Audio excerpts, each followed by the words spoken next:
ನಂತರ ಹಿರಿಯರಾದಂಥ ಸಾಮಾನ್ಯ ಯಡಿಯೂರಪ್ಪರ ಸಾಹಿತ್ಯದ ಜೊತೆಲಿ ಸದಾನಂದ ಗೌಡರ ಜೊತೆಲಿ ನಮ್ಮ ಯಾರ್ಯಾರು ಕೋರ್ಟ್ಗೆ ಪಕ್ಷದ ಮುಖಂಡ ಎಲ್ಲರ ಜೊತೆಯಿಂದ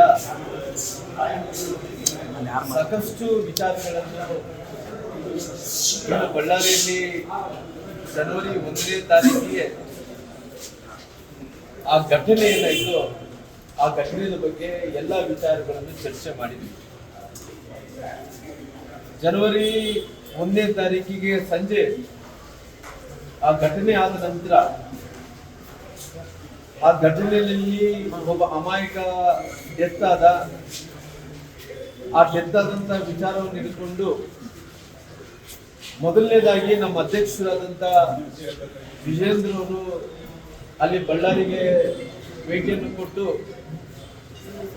ನಮ್ಮ ಕಾರ್ಯಕರ್ತರಿಗೆ ಮತ್ತು ನಮಗೆ ಶಕ್ತಿಯನ್ನು ತುಂಬುವಂತ ಕೆಲಸ ನಮ್ಮ ಅಧ್ಯಕ್ಷರಾದಂಥ ವಿಜೇಂದ್ರ ಅವರು ಮಾಡಿದ್ದಾರೆ.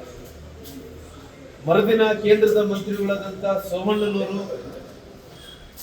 ನಂತರ ವಿರೋಧ ಪಕ್ಷದ ನಾಯಕರಾದಂಥ ಸನ್ಮಾನ್ಯ ಅಶೋಕಣ್ಣನವರು, ವಿಧಾನ ಪರಿಷತ್ತಿನ ವಿರೋಧ ಪಕ್ಷದ ನಾಯಕರಾದಂಥ ಚಲವಾದಿ ನಾರಾಯಣಸ್ವಾಮಿ ಅವರು ಅನೇಕರು ಕೂಡ ಬಂದು ಆ ಗಲಭೆ ಬಗ್ಗೆ ಖಂಡಿಸಿ ಇವತ್ತು ಎಲ್ಲರೂ ಕೂಡ ನಮ್ಮ ಕಾರ್ಯಕರ್ತರಿಗೆ ಇವತ್ತು ಶಕ್ತಿಯನ್ನು ತುಂಬುವಂತ ಕೆಲಸ, ಧೈರ್ಯವನ್ನು ಹೇಳುವಂತ ಕೆಲಸ, ನಿಮ್ಮ ಜೊತೆಲಿ ನಾವಿದೀವಿ ಅನ್ನಂತ ಒಂದು ಗಟ್ಟಿಯಾದಂತ ಸಂದೇಶವನ್ನು ನಮ್ಮ ಅಧ್ಯಕ್ಷರು ಆದಿ ಹಿಡ್ಕೊಂಡು ಎಲ್ಲರೂ ಕೂಡ ಮಾಡುವಂತ ಕೆಲಸ ಮಾಡಿದ್ದಾರೆ.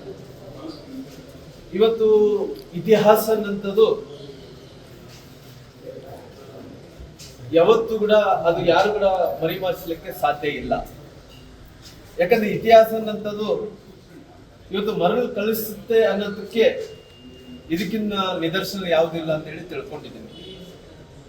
ಯಾಕಂದ್ರೆ ನಾನು ಸನ್ಮಾನ್ಯ ಈ ರಾಜ್ಯದ ಮುಖ್ಯಮಂತ್ರಿಗಳು ಅವತ್ತು ಮುಖ್ಯಮಂತ್ರಿಗಳು ಆಗ್ಲಾರ್ದಂತ ಸಂದರ್ಭದಲ್ಲಿ ವಿರೋಧ ಪಕ್ಷದ ನಾಯಕರಾಗಿದ್ರು. ಅವತ್ತು ಸನ್ಮಾನ್ಯ ಯಡಿಯೂರಪ್ಪರು ಕೂಡ ಮುಖ್ಯಮಂತ್ರಿ ಆಗಿದ್ರು. ಅವತ್ತು ನಾನು ಕೂಡ ವಿಧಾನಸೌಧದಲ್ಲಿದ್ದೆ.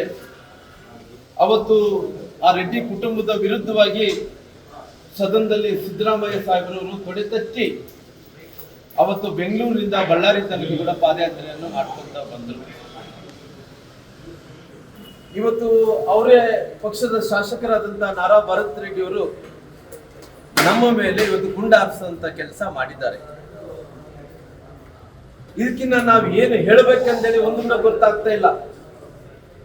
ಅವ್ರದೇ ಪಕ್ಷದ ಶಾಸಕರಾದಂತಹ ನಾರಾ ಭರತ್ ರೆಡ್ಡಿ ಅವರು, ಅಂಗರಕ್ಷಕರು, ಅವರೆಲ್ಲರೂ ಕೂಡ ಸೇರಿಸಿಕೊಂಡು ನಮ್ಮ ಕಾರ್ಯಕರ್ತರ ಮೇಲೆ ನಮ್ಮ ಮೇಲೆ ಇವತ್ತು ಗುಂಡಾರಿಸಂತ ಕೆಲಸ ಮಾಡಿದ್ದಾರೆ. ಅವತ್ತು ಸನ್ಮಾನ್ಯ ಈ ರಾಜ್ಯದ ಮುಖ್ಯಮಂತ್ರಿಗಳಾದ ಸನ್ಮಾನ್ಯ ಸಿದ್ದರಾಮಯ್ಯ ಸಾಹೇಬರು ಬಳ್ಳಾರಿ ತನಕ ಕೂಡ ಬೆಂಗಳೂರಿನಿಂದ ಪಾದಯಾತ್ರೆಯನ್ನು ಮಾಡಿದ್ರು. ಎದಕ್ಕೋಸ್ಕರವಾಗಿ ಮಾಡಿದ್ರು?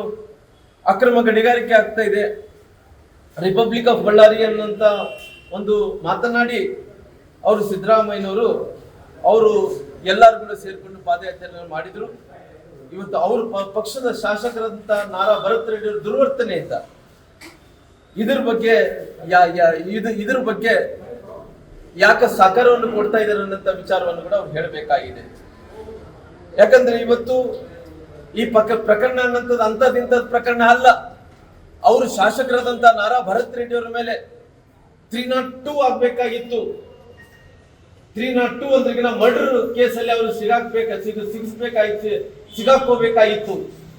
ಅವ್ರ ಕಣ್ಣೆದುರಿನೇ ಒಬ್ಬ ರಾಜಶೇಖರನಂತ ಯುವಕನನ್ನು ಅವ್ರ ಅಂಗರಕ್ಷಕರು ಅವರು ಬಗಲ್ಗಡೆ ಇದ್ದು ಆ ರಾಜಶೇಖರನ್ನ ಹತ್ಯೆ ಮಾಡಿಸಿದಾರ.